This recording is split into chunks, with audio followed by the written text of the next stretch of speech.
पढ़ाई का जुनून हो तो मुश्किल क्या बात है, हर सवाल का हल यहाँ आपके साथ है। तो स्वागत है आपका जेसीसी ऑनलाइन क्लासेस में, जहाँ सिखाना ही हमारी पहचान है। चलिए आज की क्लास शुरू करते हैं, जिसमें हम पढ़ने वाले हैं वास्तविक संख्या से related total objective with concept.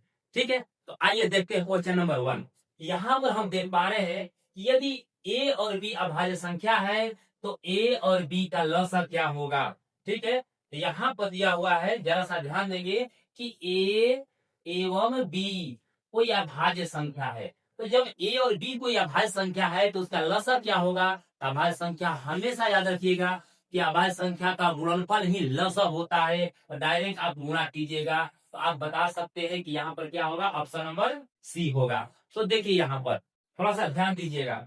तो यहाँ पर क्या है क्वेश्चन नंबर 2 में कि निम्नलिखित में से कौन संख्या अभाज्य संख्या है ना। निम्नलिखित में से कौन अभाज्य संख्या है, तो यहाँ पर देख सकते हैं कि 15 जो है 3 और 5 से विभाजित हो जाएगा। 12 जो है 2 2 है ना, 4 से भी 6 से भी विभाजित हो जाएगा। 75 जो है ये भी विभाजित हो जाएगा अन्य संख्याओं से। इस प्रकार से 23 जो है वो विभाजित सिर्फ और सिर्फ एक से या स्वयं से हो सकता है, यही तो अभाज्य संख्या कहलाता है। चलिए नेक्स्ट क्वेश्चन की ओर। यहाँ पर करें निम्नलिखित में से कौन परिमेय संख्या है। परिमेय संख्या क्या होता है, जो कि बाई क्यू के रूप में होता है। तो यहाँ पर जरा ध्यान देंगे कि यहाँ पर दिया है कि 2 माइनस स्क्वायर रूट 3 ये परिमेय संख्या नहीं है, क्योंकि अपरिमेय संख्या है। यहाँ पर देख रहे हैं ये भी अपरिमेय संख्या है, तो परिमेय संख्या नहीं होगा। इस प्रकार से ये भी देख रहे हैं, तो हमारा ऑप्शन नंबर क्या हो जाएगा, सी हो जाएगा। कैसे सी होगा, यहाँ पर देखिए 2 स्क्वायर रूट यहाँ पर 3 है, बटा में स्क्वायर रूट 3 कर रहे हैं, ये कट जाएगा, फाइनली हमारा प्राप्त होगा 2। तो आइए यहाँ पर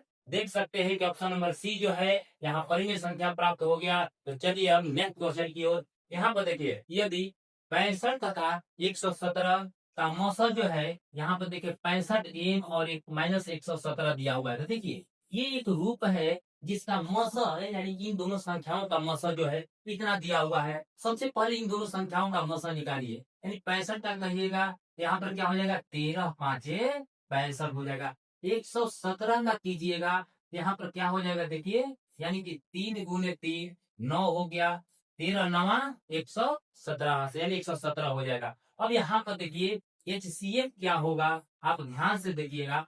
HCF ज्ञात करिए तो जो दोनों में शामिल है, इसमें देखिए 13 शामिल, इसमें देखा 13 शामिल, तो इस प्रकार से यहाँ पर क्या हो जाएगा 13 हो गया। इसी का देखिए इन्हीं दोनों संख्याओं का मौसा जो है इस रूप में है, अर्थात यही मौसा इसके बराबर में आपको लिखना होगा।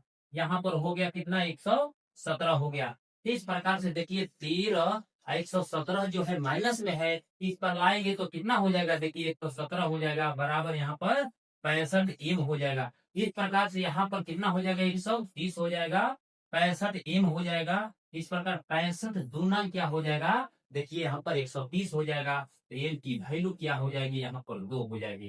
क्लियर, तो ऑप्शन नंबर बताइए हमारा क्या हो गया, बी हो गया। क्लियर हो गया। अब चलिए आगे चलते हैं। यहाँ पर देखिए, यहाँ पर कह रहा है कि 2 10 और 20 का लौसा और मौसा का अनुपात कह रहा है क्या होगा। यहाँ पर हम क्या कर सकते हैं, देखिए 2 और कह रहा है 10, फिर कह रहा है 20 का, यहाँ पर क्या करेंगे, तो 2 गुने 1 2 ही रहेगा। यहाँ पर कर सकते हैं अभाज्य गुणनफल, यहाँ पर 2 गुने 5 हो जाएगा। यहाँ पर क्या हो जाएगा, तो जरा सा ध्यान दीजिए, 2 गुने 5 हो जाएगा। इस प्रकार से देखिए पहले कहा लौसा, तो लौसा यहाँ लिख लिए, ठीक है। इसके बाद अनुपात कहा मौसा, यानी कि मौसा यहाँ पर लिखती है, ठीक है। अब जरा सा ध्यान दीजिएगा कि लौसा और मौसा का अनुपात कह रहा है। आप सोचिए कि यहाँ पर क्या दिया है, यहाँ पर इसमें से लौसा क्या होगा, तो लौसा जो संख्या यहाँ पर देखिए, जो संख्या तीनों में शामिल है वो तो लिखेंगे ही। तो यहाँ पर हो गया 2। अब बताइए क्या 5 किसी में शामिल है, नहीं है, 5 भी यहाँ पर लिख देंगे, ठीक है। यहाँ पर देखिए, और यहाँ पर देखिए ये 2 एक छूट रहा है जो कि किसी में शामिल नहीं है, क्योंकि ये 2 तो ले चुके हैं। इस प्रकार से यहाँ पर क्या हो जाएगा, 2 भी ले लेंगे। अब आप बताइए मौसा क्या होगा। मौसा का मतलब होता है जो तीनों में शामिल है। यहाँ पर देखिए तीनों में शामिल, यहाँ दोनों बोल रहे थे, यहाँ तीनों शामिल, यानी तीनों संख्याओं में शामिल होना चाहिए। यहाँ पर देखिए सिर्फ 2 हो जाएगा। आप बताइए यहाँ पर 2 से 2 क्या हो जाएगा, कैंसिल हो जाएगा। अब देखिए यहाँ पर इधर क्या होगा, 10 हो जाएगा, और यहाँ पर अनुपात में इधर में क्या बचेगा, 1 हो जाएगा, क्योंकि ऑप्शन नंबर क्या है, देखिए ऑप्शन नंबर क्या है, बी है। चलिए नेक्स्ट क्वेश्चन की ओर बढ़ते हैं। यहाँ पर देखिए कह रहा है सबसे छोटी, यहाँ पर देखिए गलत दिया है, सबसे छोटी भाज्य संख्या और सबसे छोटी अभाज्य संख्याओं का औसत कितना होगा, ये कह रहा है। तो देखिए भाज्य संख्या जो होता है ना, वो कितना होता है, सबसे छोटी 4 होता है। अभाज्य संख्या की बात करें तो देखिए 2 होता है। और इसका अगर मौसा की बात करें तो जरा सा ध्यान दीजिए, इसमें क्या शामिल होता है, 2 गुना 2, है ना। और मौसा क्या होगा, देखिए यहाँ पर दोनों में क्या शामिल है, 2 है। इस प्रकार से हमारा क्या हो गया, मौसा 2 हो जाएगा, ऑप्शन नंबर डी हो जाएगा। चलते हैं अगले क्वेश्चन की ओर। यहाँ पर देखिए दो लगातार संख्याओं का मौसा जो है क्या होता है, कोई भी दो संख्या लगातार ले लीजिए, उसका मौसा क्या होगा। मान लीजिए यहाँ पर 2 ले लिए, 3 ले लिए, तो इसका मौसा भी 1 होगा। यहाँ यहाँ पर जरा सा ध्यान दीजिए, 5 ले लिए, यहाँ पर 6 ले लिए, तो इसका मौसा क्या हो जाएगा, तो 1 हो जाएगा। यानी क्या समझे आप कि दो लगातार संख्याओं का जो मौसा होता है वो हमेशा 1 होता है। ऑप्शन नंबर बी हो जाएगा। चलिए नेक्स्ट क्वेश्चन की ओर। यहाँ पर देखिए अरे 5005 के कितने अभाज्य गुणनफल होंगे, तो 5005 के जरा ध्यान दीजिएगा, 5005 का अभाज्य गुणनफल निकाल कर देखिए। यहाँ पर कितने 5 बार में निकालिएगा, 1 हो जाएगा, 0 0 1 हो जाएगा। इसके बाद आप 7 बार में ले चलिए, 7 एकम 7 हो जाएगा। यहाँ पर बचेगा कितना, 3 बचेगा, यहाँ से 0 उतारेंगे, 30 हो जाएगा। इस प्रकार से यहाँ पर क्या देख रहे हैं, 7 चौके 28, 7 चौके 28। यहाँ पर क्या बचेगा, 2 4 बार में। अब यहाँ 1 बचल है, 1 दे दीजिए। इसके बाद 21 हो गया, 7 तरीके 21, 3 बार में आ गया। ठीक है, तो इस प्रकार से यहाँ पर ये हो गया। अब यहाँ पर क्या कर सकते हैं, अगर हम 11 से करते हैं, यहाँ पर फाइनल निकल कर आया 13। तो आप बताइए कितने अभाज्य गुणनफल हुए, 1 2 3 और कितना हो गया, 4 हो गया। सो ऑप्शन नंबर क्या हो जाएगा, बी हो जाएगा। चलिए नेक्स्ट क्वेश्चन की ओर। यहाँ पर कहा है कितने दो अंकों की संख्या 3 से विभाज्य है, 3 से विभाजित होने वाली संख्या बताना है। तो देखिए यहाँ पर मान लीजिए 2 अंकों की कहा, तो पहला संख्या क्या हो जाएगा, 2 अंकों की, तो 10 हो जाएगा। और यहाँ पर देखिए लास्ट क्या होगा, यहाँ पर हो जाएगा 99 हो जाएगा, 2 अंकों की संख्या हो जाएगा। अब बताइए यहाँ पर कितना हो गया, तो कह रहा है कि विभाजित होने वाली, बताइए क्या 10 2 अंकों की है संख्या, लेकिन क्या 3 से विभाजित है, नहीं ना, नहीं है। तो हम क्या करेंगे, यहाँ पर देखिए कौन सी संख्या विभाजित होगा, 3 नहीं है। यहाँ पर देखिए 3 से 11 10 नहीं है, तो 11 है, नहीं है। 12 है, तो हाँ, तो यहाँ पर 12 ले लीजिए। तो 12 जब विभाजित होगा पहली संख्या, तो दूसरी संख्या क्या होगी, तो 15 हो जाएगा। इसी प्रकार से लास्ट क्या होगा, 99 तो होगा ही होगा।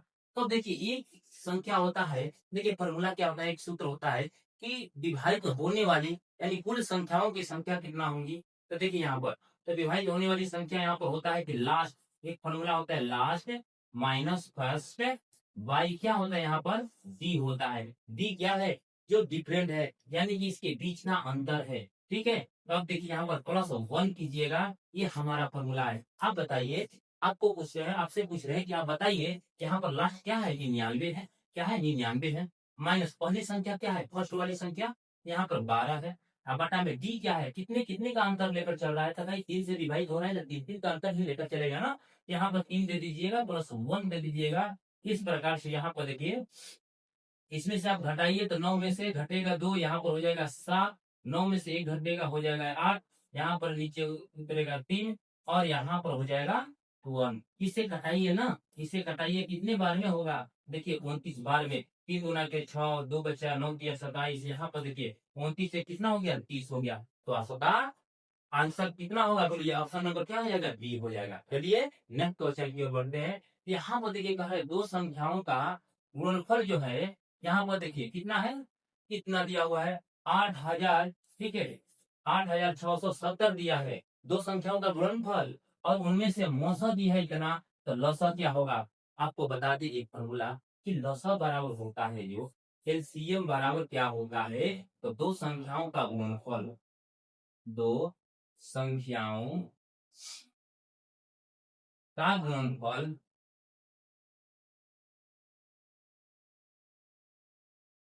घटा में क्या होता है, लसा। ठीक है, यहाँ पर देखिए मसा, ठीक है ना, घटा में क्या होता है, मसा।